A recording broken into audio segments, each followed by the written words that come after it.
I agreed to open our relationship because she begged me to. Ava sat across from me at the kitchen table, her hands trembling as she twisted the ring I'd given her 3 years ago. "I just need more," she whispered, her eyes glistening with unshed tears. "It's not about you, Michael. I love you. I just feel trapped." Her words hit me like a gut punch, twisting something deep inside. Trapped. I tried to swallow the rising bitterness, forcing a calm tone I didn't feel. "Trapped how?" She reached across the table, her fingers brushing mine, warm, familiar, and still somehow distant. "We've been together since college. Don't you ever wonder what else is out there?" I wanted to scream that she was my what else, that I didn't need anyone else, but the desperate look in her eyes made me bite back the words. I loved her too much to lose her, even if keeping her meant destroying myself. "Okay," I said, the word tasting like ash in my mouth. "We'll try. I should have known better." First, nothing changed, or so it seemed. We still cooked together on Sundays, our hands brushing as we chopped vegetables.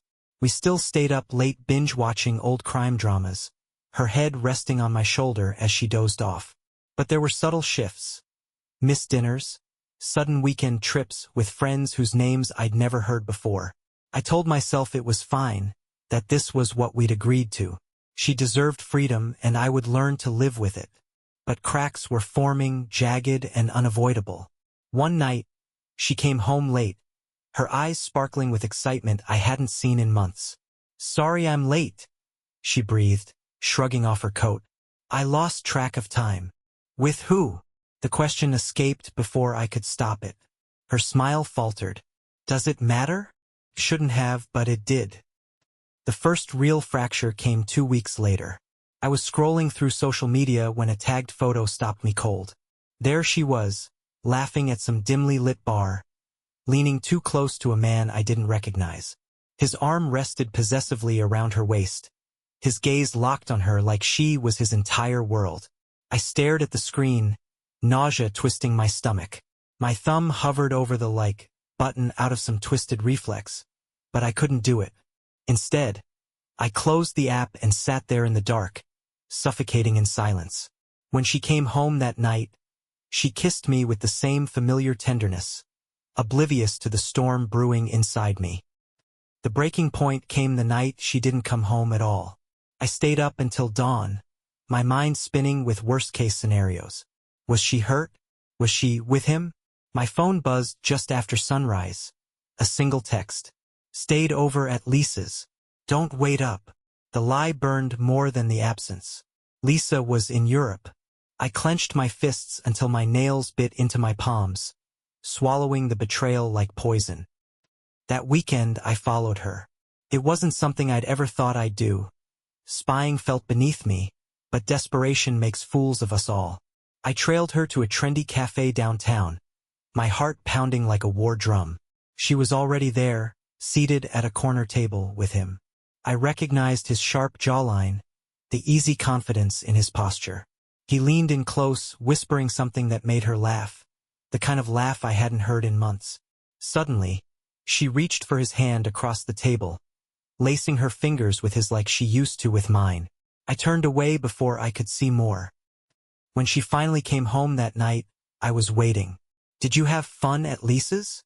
Her eyes widened just for a split second before she recovered. "Yeah, it was nice catching up." I stared at her, searching for a flicker of guilt, but found only practiced indifference. "Lisa's still in Europe, Ava." Her breath hitched, color draining from her face. For the first time, she looked genuinely afraid. "Good." Ava stared at me, frozen like a deer caught in headlights.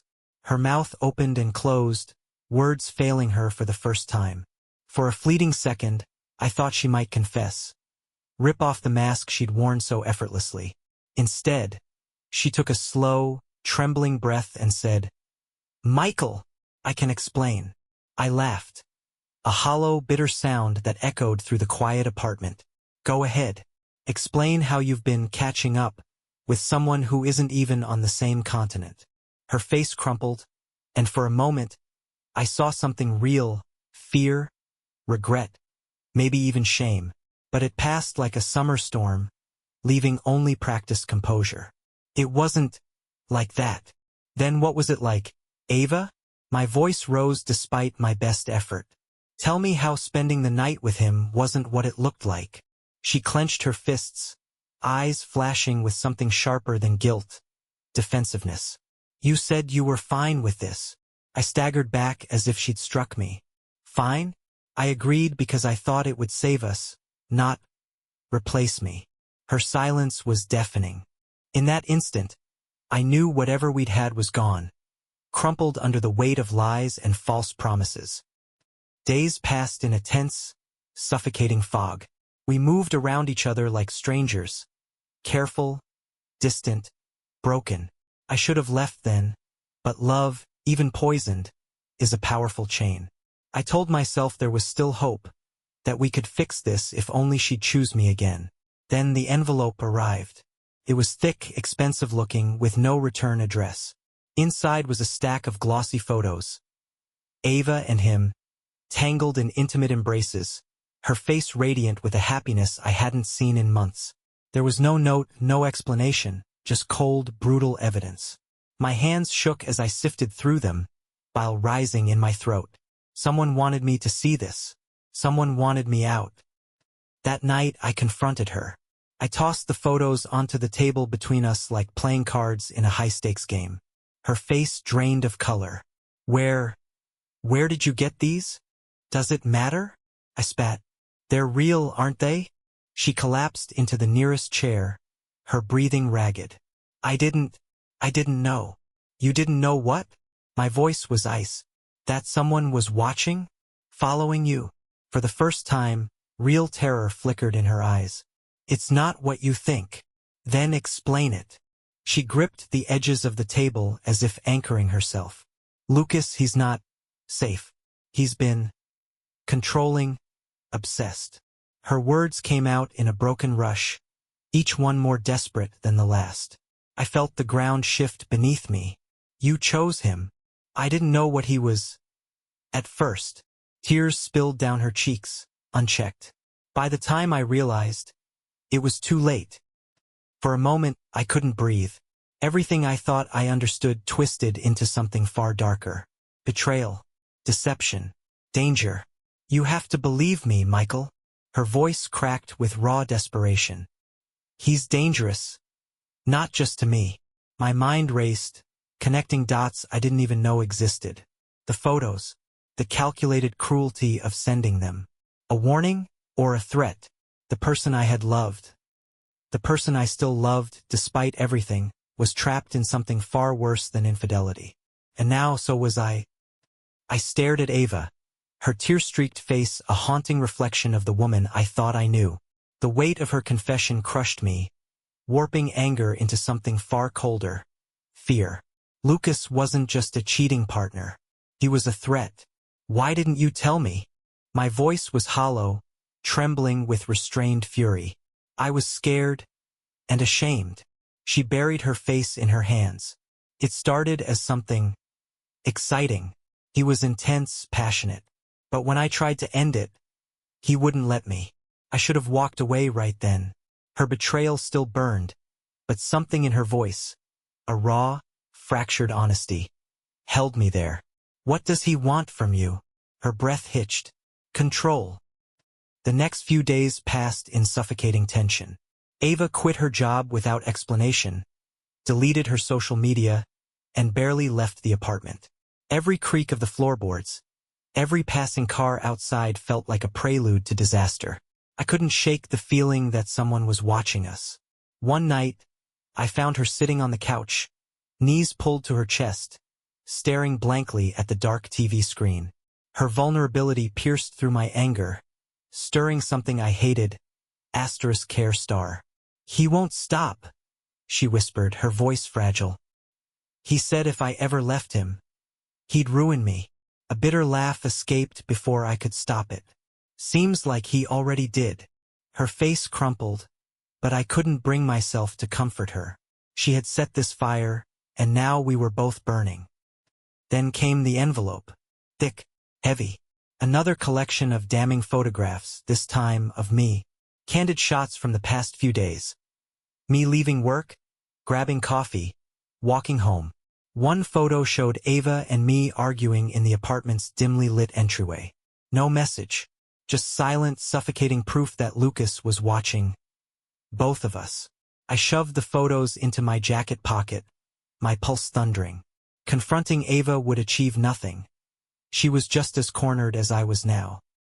That night, unable to sleep, I paced the living room, shadows stretching long under the streetlight's eerie glow. My mind raced with dark possibilities. Was Lucas planning something worse than surveillance? How far would he go to reclaim control? Suddenly, my phone buzzed. A blocked number. I hesitated, dread coiling in my gut, before answering. Hello. A slow, measured breath crackled through the line. Then, you can't protect her. My blood turned to ice. The call ended with a click, leaving behind a suffocating silence more deafening than any scream. The next morning, I made a decision. I had spent too long trapped in helplessness, spiraling between rage and regret. If Lucas wanted to play games, I wouldn't be the passive target anymore. I researched every detail I could find about him. Old job listings, obscure social media posts, anything that painted a clearer picture of the monster lurking behind those cold, calculating eyes. He was ex-military, dishonorably discharged, details suspiciously scrubbed from public records. I hadn't been ready before, but now, I was. Later that day, I found Ava staring out the window, lost in some distant, unreachable place. For the first time in weeks, I spoke without venom. We need to fight back. Her gaze snapped to mine, flickering between hope and disbelief. How? He's everywhere. Then we hit him where it hurts. My jaw clenched. We expose him. Tears welled in her eyes, but this time, there was something stronger underneath. *resolve*. For the first time, we were in this together. We spent the next week trapped in a relentless cycle of fear and preparation. Ava's resolve strengthened as we dug into Lucas's past, uncovering threads he'd tried to bury. Old arrest records, sealed military reports, restraining orders filed by past lovers. Every piece painted a picture of a dangerously unstable man driven by obsession and control. Our plan was desperate but simple. Expose him publicly before he could destroy us. Ava reluctantly agreed to meet him one last time, secretly recording the encounter while I monitored from a distance. It was dangerous, but we were out of options. If we didn't confront him head-on, he'd never stop. The meeting place was a remote diner just outside the city. Its neon sign buzzed faintly in the cold, desolate night. I waited in my car down the street, fingers trembling over my phone, ready to call the police at the first sign of trouble. Ava arrived first, her face set in determined calm, though I could see the slight tremor in her hands. Moments later, Lucas emerged from the shadows, his stride confident, his eyes gleaming with predatory amusement. He slid into the booth across from her, his smile cold and familiar. I couldn't hear their words, but I didn't need to. His body language spoke volumes. He was still in control, or so he thought. Then everything went wrong. Lucas's expression darkened suddenly, his gaze snapping toward the window, toward me. My blood ran cold. Somehow he'd known I was there all along. Before I could react, he was up, yanking Ava out of the booth with terrifying force. She struggled, panic flashing in her eyes as she fought against his iron grip.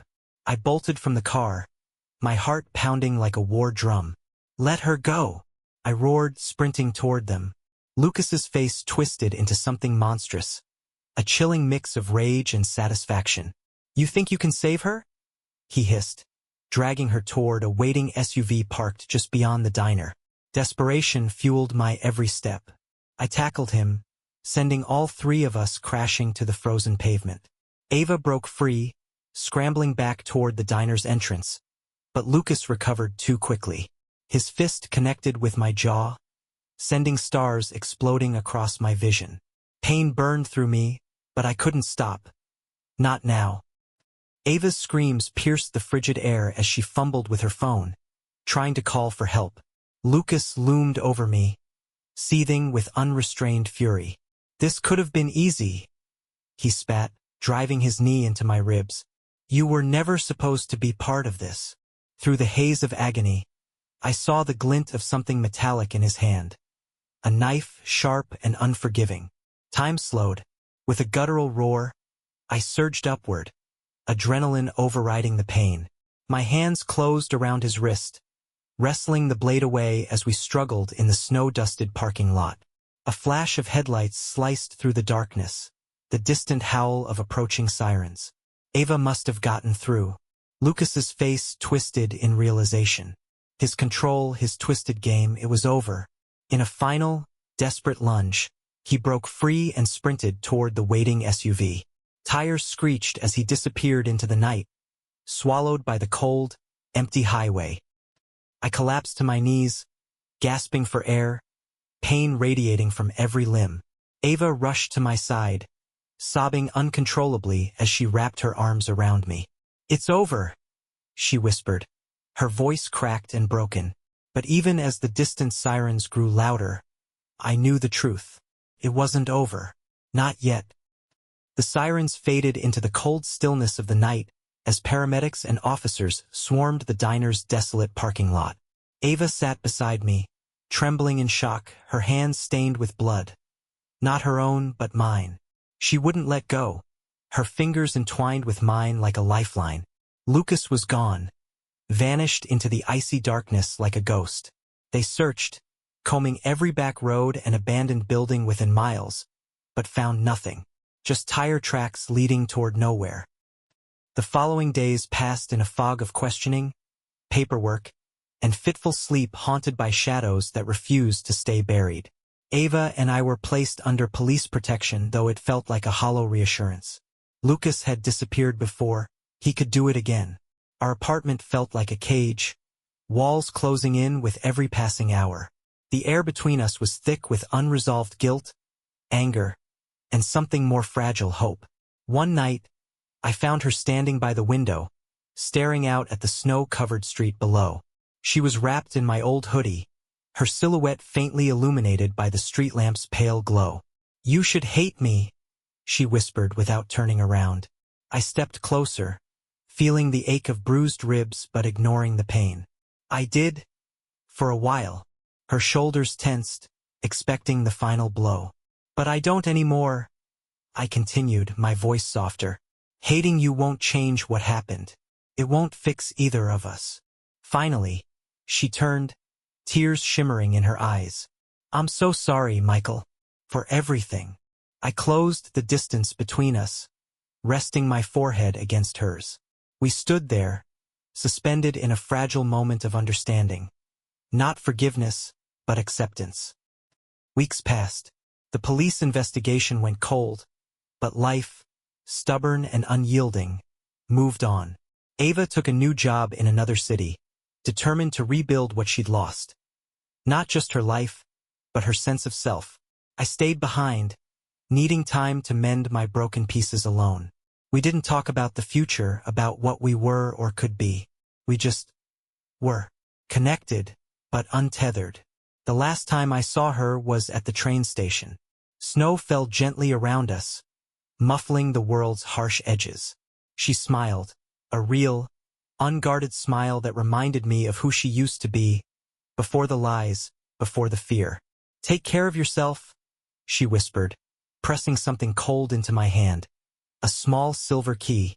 "In case you ever want to find me." I couldn't speak, couldn't move, only watched as she disappeared through the train's sliding doors. The distant sound of the departing train lingered long after she was gone. Months later, the envelope arrived. Plain, unmarked, and familiar. My heart seized as I tore it open, expecting more dark memories clawing their way back. But inside was only a single photograph. Ava, smiling in front of a sunlit cafe in a city far away, alive and free. On the back, in her looping handwriting, was a simple message. Asterisk. "I'm okay now. Be okay too." Asterisk. For the first time in forever, I let myself breathe. As I held the photo, I realized something else. There was no threat, no looming shadow, just closure. And in that fleeting moment, I allowed myself to believe that maybe, just maybe, it was truly over. Or at least, almost. The street lamp outside flickered once, then went dark. Think you've seen it all? Like and comment your thoughts on this twisted story. There's more where that came from.